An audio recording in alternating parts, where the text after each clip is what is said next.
Hola, ¿qué tal chicos? ¿Cómo están? Me da muchísimo gusto, estamos nuevamente con otro tema, el cual el día de hoy me llena como de muchísimo gusto y agrado el poderles hablar de ello.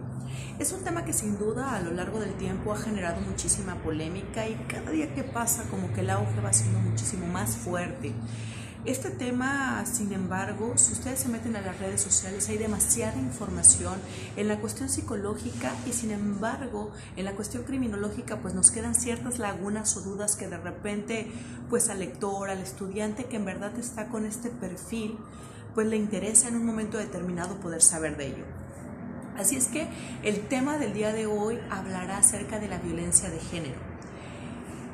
La violencia de género es el título que se le ha dado a esta información, a esta acción que se genera de parte de un hombre hacia una mujer que representa un menoscabo físico, psicológico, económico o sexual. Sin embargo, hay algunos autores que mencionan que no se le debería de denominar violencia de género, se le debería de denominar violencia machista o violencia en contra de las mujeres. ¿Por qué? Porque cuando hablamos de la violencia de género en un momento determinado se puede prestar para confusiones. ¿Por qué? Porque más adelante en otro tema hablaremos acerca de que el hombre también en un momento determinado puede ser víctima de violencia. Sin embargo, por eso hace muchísima alusión algunos autores, como les menciono, a que debe de ser muy específica, que haga el énfasis adecuado a que si es violencia hacia la mujer o hacia el hombre. El día de hoy me toca hablarles exactamente de eso. ¿Cómo funciona la violencia que se genera hacia la mujer? E independientemente de estos elementos psicológicos, ¿cómo funciona el ámbito criminológico, que es lo que más nos enfoca? Bueno, primero tengo que mencionar lo más importante, ¿cómo se denomina o cómo se conceptualiza? Se conceptualiza como una acción que genera un hombre directamente hacia una mujer y que desde luego hace demasiado énfasis en algún tipo de violencia, ya sea física, económica, sexual o psicológica dentro de las más nombradas. Y que esto lo hace con el afán de someter, de lesionar, de generar un sufrimiento con toda la prelimitación, alevosía y ventaja, o sea, lo que en derecho se conoce como dolo. Sin embargo, cuando hablamos de la conceptualización, también hay gente que la denomina violencia intrafamiliar o violencia doméstica. Sin embargo, con las diferentes corrientes que existen acerca de los puntos de vista de los autores, pues ellos determinan que cuando hablamos de violencia intrafamiliar o violencia doméstica nos referimos más al núcleo o directamente al lugar en donde surgen estos hechos. Por eso lo correcto y el hincapié que hacen los autores es que se le empiece a denominar como violencia hacia la mujer o violencia machista, porque esto es uno de los elementos que la detona. Bueno, primero tenemos que hacer una completa separación acerca de lo que implica una agresión y lo que implica un maltrato. La agresión, por ende, significa que tiene que haber una lesión, chicos. Y el maltrato, hay un menoscabo psicológico. Pero cuando hablamos de maltrato tiene que ir en base a un sometimiento, a un dominio, a una humillación que intenta ser un hombre hacia una mujer. Este tema yo les hacía mucho énfasis, que se ve normalmente en un aspecto psicológico. ¿Y qué es lo que denominamos en el aspecto psicológico? Bueno, pues hablamos acerca de que la mujer se somete porque en muchas ocasiones esta persona va generando que la autoestima se vaya, ¿sí?, debilitando y va haciendo que ese círculo de querer salir adelante, de querer salir del problema, pues se vaya disminuyendo. Pero déjame te hablo acerca del elemento criminológico que tiene que ver esto. ¿Cómo detona un hombre? Para hablar acerca del perfil de un hombre que realiza una conducta específicamente hacia una mujer de lesión, de humillación, de maltrato, tenemos que hablar de un hombre, por ende, de bajo control de impulsos, ¿sí?, que tiene una autoestima deteriorada al paso del tiempo, por ende, que no aceptan los errores en los cuales se encuentran, como tercer punto. Cuarto punto, son agresivos, son impulsivos y siempre enfocan a que el sexo femenino es quien debe de pagar esta acción. Pero ¿cómo llega un hombre a estar a este nivel? En muchas ocasiones estos hombres durante su infancia se convirtieron en víctimas de violencia intrafamiliar, ya sea por parte de la madre o por parte del padre, generando en victimología algo que se llama círculo victimal. ¿Qué es el círculo victimal? Es que un sujeto que en algún momento era pasivo en la conducta, era la víctima, al no tener un completo y adecuado tratamiento psicológico, criminológico o en algunos puntos psiquiátrico, se convierte por esta frustración, por estos trastornos en un sujeto activo de la conducta y por ende se le denomina se le denomina círculo victimal porque pasan de ser víctimas a victimarios y nuevamente se completa este círculo y es algo que no acaba. Entonces, en un alto porcentaje de lo que tenemos en la actualidad, los hombres para llegar a convertirse en estas características en muchas ocasiones fueron víctimas de algún tipo de violencia doméstica. En otras ocasiones también puedo determinar que los elementos machistas con los cuales fueron educados golpean fuertemente esta situación cognitiva del individuo y hacen que a lo largo de su formación su machismo se incremente, generando que el hombre es el dueño de la casa, que el hombre es el que provee, que él es el amo y señor del territorio hogareño y por ende la mujer queda a un lado izquierdo. Tengo que determinar algo muy importante, señores.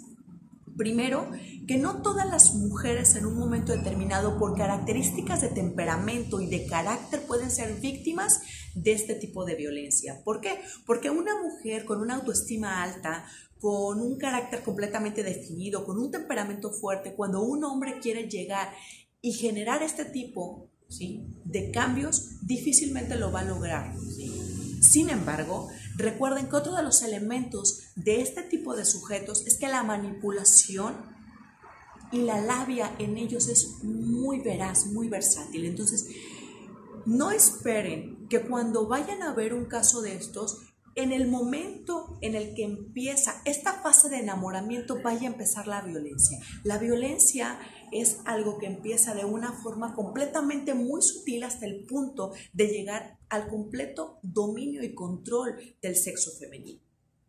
Por ende, a lo que me refiero es que estamos hablando de que en el noviazgo no va a haber violencia física de jalón, que es una de las más fuertes a nivel shock mental. Vamos a empezar con la violencia emocional, la psicológica, donde empiezo a pedirte que te vistas de cierta forma, donde te empiezo a pedir que en un momento determinado evites algunas amistades, pero todo esto va con un desenvolvimiento que ayuda al 100% a que la mujer de una manera tan sutil no lo sienta. Por eso cuando tú normalmente hablas con una mujer que empieza a aceptar este tipo de conductas, te vas a percatar que ella al 100% no las alcanza a observar. O si las observa, las justifica. ¿Por qué? Porque el sujeto activo de la conducta, es decir, el hombre, la está manipulando de una forma tan práctica que ella no se percata de esto. Esto tiene una justificación, ¿por qué? Porque el hombre no se puede quitar la máscara y decir soy violento, porque cuando aún no la ha tenido en un sometimiento completamente al 100%, lo que sucede es que esta persona podría salir, podría huir, y entonces este hombre necesita tener a una mujer completamente sometida para que él sienta consciente e inconscientemente que su autoestima se regula. Por esto lo hace. Es un punto súper importante para ellos. Quiero hablar y quiero hacer un paréntesis muy importante. No puedo generalizar que todas las personas que realizan conductas de violencia hacia la mujer tienen exactamente los mismos factores predisponentes, preparantes y desencadenantes. Recuerden que en la criminología cada persona y cada cabeza es un mundo, que si bien es cierto como criminólogos, nuestra obligación es estudiarlos completamente todos y de manera muy analítica. Pero estamos hablando de que esta problemática tiene ciertos factores de riesgo que son muy contundentes y que en la mayoría de casos se presentan. Entonces, te estoy mencionando algunos de ellos, para que tú vayas tomando muchísima nota y te vas a dar cuenta que a lo largo de que tú experimentes con este tipo de personas y hagas estudios, muchos de los factores que estoy mencionando aparezcan.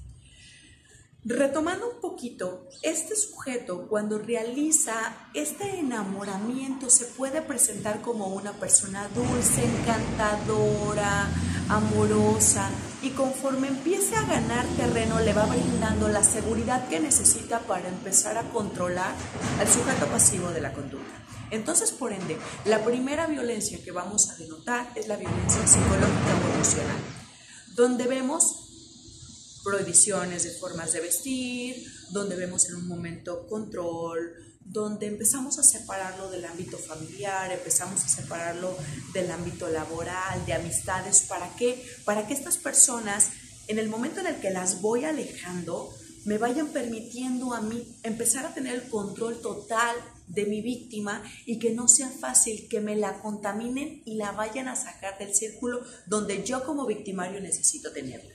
Entonces, más que nada son faltas de respeto verbales, donde también apodos o comentarios que no me agrada cómo te ves, no me gusta que te pongas esto, no me gusta que te expreses así.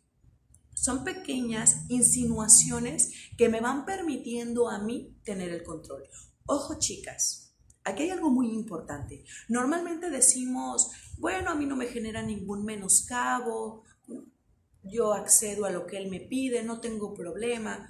Pero la fase de enamoramiento es una fase de conocimiento. Si bien es cierto, muchos psicólogos reflexionan que estamos llenos de mentiras. ¿Por qué? Porque la fase de serotonina y de dopamina nos hacen como de repente perder los pies de la tierra y nos tienen enamorados, ¿no? La palabra de enamoramiento se refiere a que en el amor te miento. Entonces, esta fase de inicio de conocimiento pues nos hace aparentar algo que en el fondo pues no somos al 100%.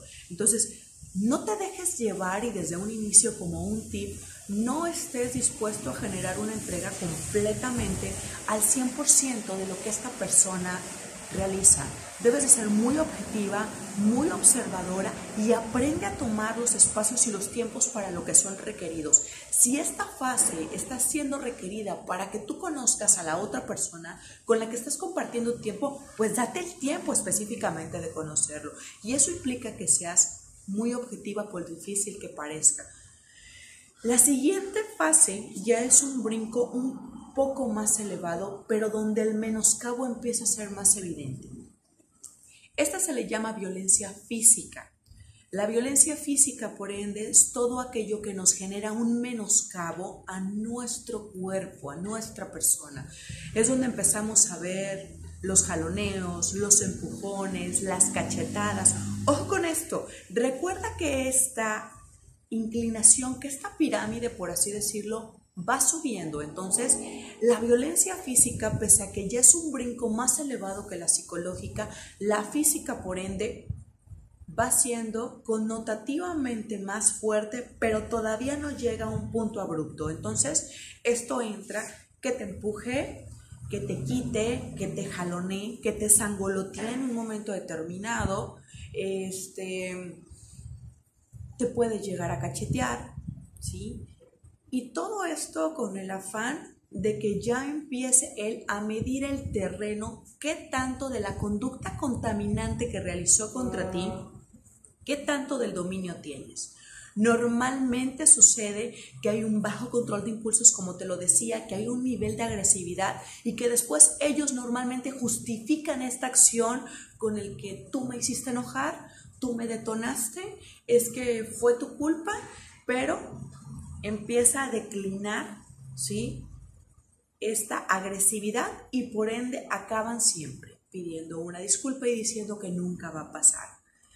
Chicas, si alguna de ustedes ha experimentado esto, ojo, normalmente la mujer, como ya empieza a tener un trabajo sobre la autoestima de ella, sobre la psicología, y va generando una codependencia hacia este tipo de personas por la contaminación conductual que tiene hacia esta pareja agresiva, normalmente empezamos a justificar las acciones de nuestra pareja. Me prometió que no iba a volver a pasar, se disculpó, fui yo quien lo detonó, yo sabía que se enojaba y aún así yo lo hice. Nada en este mundo de lo que tú puedas realizar merece que te golpee. Nada ni nadie puede hacerlo. Eso es un derecho que tú otorgas o tú en un momento retiras. Ojo con esto. Si tú en un momento determinado no detuviste al sujeto en la violencia física y te alejaste de él de la forma más adecuada posible y buscaste ayuda con autoridades, con psicólogos, con terapeutas, con tu propia familia, que es lo más importante, esta violencia sigue incrementando. No esperes que el incremento sea un día una, otro día otra, otro día otra. No, esto va de forma paulatina, pero es muy reiterativa. Es decir, cuando llega hasta este punto no hay paso hacia atrás. Te lo va acumulando, por así decirlo. La tercera, sí, ya hablamos de una violencia económica. La violencia económica es que esta persona empiece a controlar en un momento determinado todos tus ingresos. Si eres una mujer que hasta este momento aún te mantienes trabajando y tienes tus propios ingresos, debes de tener mucho cuidado porque esta persona normalmente o empieza a quitarte el dinero o te lo empieza a controlar o empieza a pedirte cuentas en qué lo gastas, ¿sí? O si en un momento determinado desafortunadamente ya dejaste de trabajar o no trabajabas y dependes al 100% de esta persona, lo que empieza a suceder, ¿sí?, es que él te empieza a restringir en lo que puedes gastar. ¿Por qué un sujeto no desea brindarte la economía? Porque la economía representa libertad y oportunidad. Si tú tienes la economía, tú te puedes salir, tú puedes ir de compras, tú te puedes ir a dar una vuelta, puedes salir a tomar un café, algo que es completamente tu derecho y completamente normal. Pero ellos, de acuerdo a la autoestima baja, a la inseguridad, a la paranoia, a la celotipia que en un momento pueden llegar a tener, no es completamente favorable para ellos en ningún sentido. Entonces, por eso empiezan a bloquear. De esta forma, te obligo a que te quedes en la casa, a que no salgas, a que no te comuniques para que tú no puedas hacer mención en lo que te estoy sometiendo yo como hombre y que empiece alguien a lavarte el cerebro, a decirte aléjate, no vale la pena, salte de ahí. Y este es el punto que no quiere. Esta es otra de las violencias, la económica. Existe la violencia sexual. ¿Y qué implementa la violencia sexual? La violencia sexual es la que se llega en un momento determinado a hacer que la víctima tenga un sometimiento a tener relaciones sexuales con este hombre cuando no quiere, cuando no tiene ánimo. Incluso llegan a contagiarlas de enfermedades de transmisión sexual porque son promiscuos. Y aún sabiendo este tipo de situaciones, no les interesa a ellos. Recuerden que al final de cuentas, al sujeto con este tipo de características, al ser machista, solamente me interesa lo que me pase a mí. Denominamos esto en criminología como egocentrismo.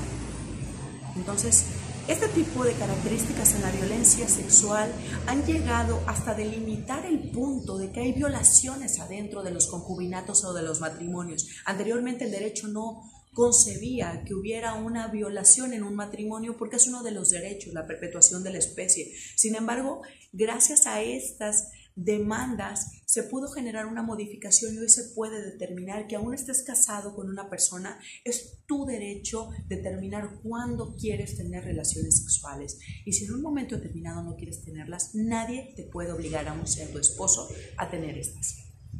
Pero este tipo de violencia ya llega a un punto muy fuerte donde sin importar que tú no quieras, yo te obligo. Entonces estamos hablando de que puede haber una violación, ¿sí?, equiparada, tumultuaria en este tipo de parejas. Ojo con esto. Existe una violencia denominada violencia patrimonial que en muchas ocasiones se puede asociar con la violencia económica que tienen los hombres hacia las mujeres. ¿Pero a qué me refiero con que algunos autores hagan esta discrepancia y mencionen que también es una clasificación completamente individual? Que la violencia patrimonial habla acerca de que cuando tú decides formar tu vida en pareja, se genera un patrimonio. Este patrimonio entre los dos depende por qué tipo de bien te has casado, es cómo se divide, ya sea por bienes mancomunados, separación de bienes o sociedad legal. A esto me refiero con que si tú, por ejemplo, te has casado con tu pareja por bienes mancomunados, implica que todo lo que han formado a través de su matrimonio, en momento de una separación les corresponde el 50%, ¿sí? A cada uno de forma equitativa. Pero una de las violencias patrimoniales habla acerca de que yo no te doy lo que formamos juntos en el patrimonio, me lo quedo yo porque es una forma de tenerte sometida, de dejarte en la calle, de seguirte humillando, de seguirte dominando, maltratando, ¿sí? Y esta es una forma en la que el hombre siente cierto placer también. Por eso, a diferencia de lo económico, se puede determinar como una clasificación completamente independiente, porque esto habla acerca de los bienes, muebles o inmuebles que se han hecho a lo largo de esta estadía. ¿Ok?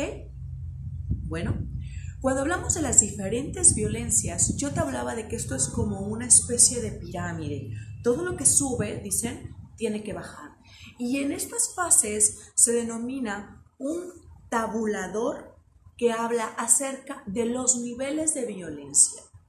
Tú puedes vivir todos los tipos de violencia, pero estas violencias se van midiendo. La primera es la violencia verbal, y esta etapa se le denomina como etapa inicial, ¿sí? Donde todavía vamos empezando en la relación. El siguiente nivel, después del inicial, es un moderado. Esto quiere decir que, si bien es cierto, aumentó, pero este aumento aún no pone en riesgo mi vida. Es lo que yo les mencionaba: empujones, angoloteos, arañazos, cachetadas. En sí, no está dentro de las lesiones que pueda yo determinar que pone en riesgo mi vida. La que sigue de la moderada es la grave. Aguas con esto, señores y señoras, porque en la grave sí puede en un momento determinado empezar a generar un menoscabo tan fuerte que ponga en riesgo mi vida. Estoy hablando de fracturas, estoy hablando de quemaduras, estoy hablando de golpes contundentes que ya me dejan marca y que en un momento determinado, si las cosas no se controlan, pudiera llegar a generarme hasta la muerte. Estoy en la fase grave. Muy grave es que mi vida, ya con cada una de estas circunstancias, en verdad ya se está poniendo en riesgo total. Estoy hablando, por ejemplo, de una quemadura de segundo o de tercer grado. Estoy hablando de una fractura expuesta. Estoy hablando de esas mujeres que están embarazadas y que las patean en el piso con el afán de que pierdan a sus bebés, o que las avientan por las escaleras. O sea, te estoy dando ejemplos muy gráficos para que veas cuando llegamos a la muy grave. Y la última que hace que esta pirámide decline es la fase fatal. La fase fatal es cuando no hay vuelta atrás, cuando un hombre logró el objetivo y acabó con la vida de esta mujer. Desde luego, en temas más adelante vamos a ver algo denominado feminicidio, que desde luego que para que exista un feminicidio tuvo que haber existido todas estas facetas, todas estas violencias, hasta el punto de acabar con la vida de una mujer. Quiero acabar no solamente con un mensaje, o sea, quiero acabar con una reflexión que hacen a través de un experimento específicamente que habla de este tema. En muchas ocasiones, como ciudadanos y como parte a lo mejor de alguien del contexto social que conocemos a una víctima de este tipo de circunstancias, es muy fácil hablar y decir: es una tonta, está ahí porque quiere, porque no se sale, hombres sobran, al final de cuentas, yo la saco y ella al día siguiente vuelve a ingresar. Pero no olvides una cosa: como esto tiene una afectación psicológica, también tiene una afectación criminológica. Y yo te he hablado de que la criminología no solamente estudia el sujeto activo de la conducta, sino que también estudia el sujeto pasivo de la conducta. ¿Por qué las mujeres en su mayoría se siguen permitiendo estar ahí? ¿Por qué? Porque hay un trabajo psicológico sobre ellas, donde se desvalorizan por este hombre, donde pierden su autoridad, donde pierden su autoestima, donde pierden la seguridad. Y esto es un trabajo que, como ya te lo comenté, es exhaustivo.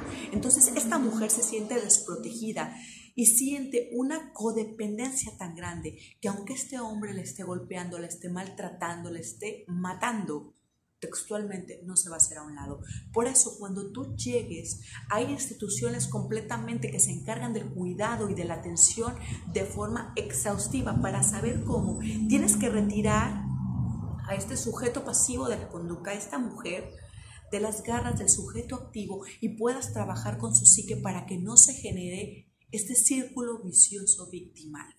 Entonces, ten mucho cuidado con ello y retomo el experimento que te acabo de mencionar. Se refiere a que a lo mejor el experimento te puede sonar un poquito medio fuera de contexto el ejemplo, pero al final vas a entender por qué lo menciono. Hay una rana que cierto grupo de científicos quieren meter esta rana a un recipiente metálico con agua que en el termómetro les representa 70 grados centígrados. Cuando ellos intentaron meter la rana, imagínate el calor que sintió la rana y cuál fue el efecto. Supervivencia de manera inmediata. Esto es algo que tenemos de manera completamente innato y nuestro mecanismo de defensa es tengo que sobrevivir. Esta rana no fue la excepción y cuando la metieron al agua lo que hizo fue inmediatamente brincar cuando sintió apenas el pequeño calor que llegaba por sus patas y saltó. Entonces, ¿qué fue lo que hicieron? Los científicos quisieron ver hasta dónde llegaba el nivel de aceptación de la rana, bajando la temperatura a 20 grados centígrados. Cuando esta rana la someten a 20 grados centígrados, lo miden, la rana inmediatamente se mete, empieza a nadar porque se siente en el estado de confort en donde no hay un riesgo hacia su vida. La rana está nadando, pero este experimento consta en que el agua se sigue calentando sin que la rana, de forma tajante como fue la primera acción, lo sienta. Entonces esta rana a los 20 grados centígrados está nadando de manera tranquila, empieza a aumentar la temperatura de forma sutil. Los 30, los 40 grados centígrados, los 50 grados centígrados, esta rana empieza a sentir por ende el calor, pero desafortunadamente el haber nadado en el recipiente la empieza a fatigar, empieza a hacer que sus músculos se cansen, hasta el punto en el que la rana llega a los 70 grados centígrados y no puede salir y desde luego muere. ¿Qué tiene que ver este experimento con una rana? Con la violencia machista o la violencia hacia la mujer. Es exactamente lo mismo, señoritas. Si a nosotros en el noviazgo, en el primer momento, la pareja que estamos conociendo nos golpea, nos patea, nos cachetea, nuestro mecanismo de supervivencia, cuando aún no estamos con esta situación contaminante dentro de nosotros y no ha modificado la conducta, nuestro papel es tenemos que huir porque aquí estamos en riesgo. Pero si esta persona inicia de forma muy sutil, te endulza el oído, te empieza a justificar, te refiere que te quiere sobreproteger, que eres lo más importante, que te ama mucho, que por eso te cuida y empieza sutilmente a subir la temperatura, cuando tú tengas 4 o 5 años, tú vas a haber generado un enganche, una codependencia tan exhaustiva, que cuando este sujeto llegue a la violencia grave, al nivel muy grave, incluso fatal, no hiciste absolutamente nada por salir de ahí. El miedo, la codependencia, la falta de autoestima, ya fueron elementos que estuvieron en tu contra para que este sujeto llegara y cumpliera con su objetivo. Chicas, como sugerencia, no creas que tú puedes cambiar a una persona con tu amor, con tus atenciones, con tus cuidados. Este tipo de personas requieren terapia, pero una terapia que no sea sometida a cambio de tu amor, que sea una terapia donde ellos sean los primeros que determinen que necesitan y requieren hacer una modificación de conducta por ellos mismos.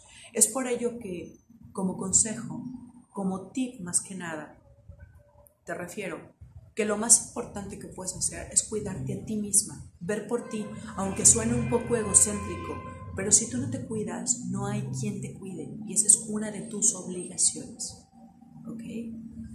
Termino con una cifra increíble, pero refiere que de 10 matrimonios, 8 de ellos han vivido algún tipo de violencia y de cada 10 noviazgos, 9 noviazgos han vivido un tipo de violencia.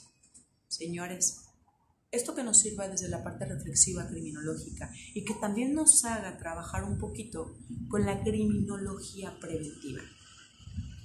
Víctimas completamente vulnerables, las mujeres. Muchísimas gracias, espero que este tema les haya servido muchísimo desde el enfoque criminológico y pueda al final de cuentas complementar mucho la parte psicológica a la cual se le ha dado mucho auge en las redes sociales y en los libros. Me dio mucho gusto saber de ustedes, nos vemos hasta la siguiente sesión, hasta luego.